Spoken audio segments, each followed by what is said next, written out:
5 skills a great paralegal needs to have. Well, first and foremost would be critical thinking. You're going to be given, random fact patterns from a particular client's case, and you're going to have to take that and identify relevant, on-point, mandatory primary authority that supports your legal argument. You can't do that without critical thinking. You have to be able to take the situation you're presented with and find applicable law to win your case. Research skills are also paramount because you're not going to be able to support your legal argument if you can't find the case law that backs it up.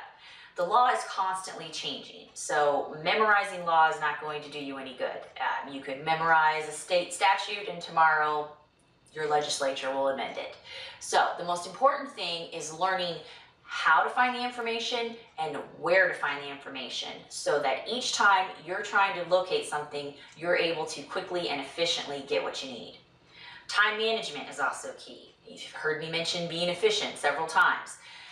There are deadlines when you work in a law firm. Your whole day is full of deadlines, and a missed deadline in a case can cost your client their case. They can lose, and that's not going to make your supervising attorney very happy. So it's very key that you have good time management skills, that you know what's on your calendar, that you're able to effectively delegate tasks to yourself as well as other staff members so that the job gets done on time every time. Legal writing and analysis is also going to be a big skill because, again, you're going to be given this case. You're going to have facts that you're given. You're going to have to find existing case law or statutes that support your argument because you want your client to win.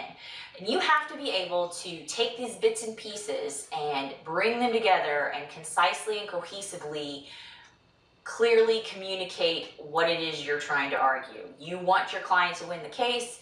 You have to be able to effectively communicate that in written form. The bonus part is that all of our courses require students prepare a wide variety of legal documents, and at the end of the program, you'll actually have several writing samples that you can show to prospective employers. The last skill I would say a paralegal needs to have, and this is a very, very important one, is proper ethical practices. It's the responsibility of the entire law office to adhere and maintain ethics. You have to have an understanding and a commitment to adhere to the ethical guidelines. You have to have a good moral compass. You don't want to be engaging in the unauthorized practice of law or other ethical violations that may result in your attorney being sanctioned and possibly damaging the reputation of your law firm. We cover ethics throughout all of our courses. We mention it in almost every lesson because it's a very, very large component of working in the legal field. So knowing what the ethical guidelines are and adhering to them is a very critical skill to have.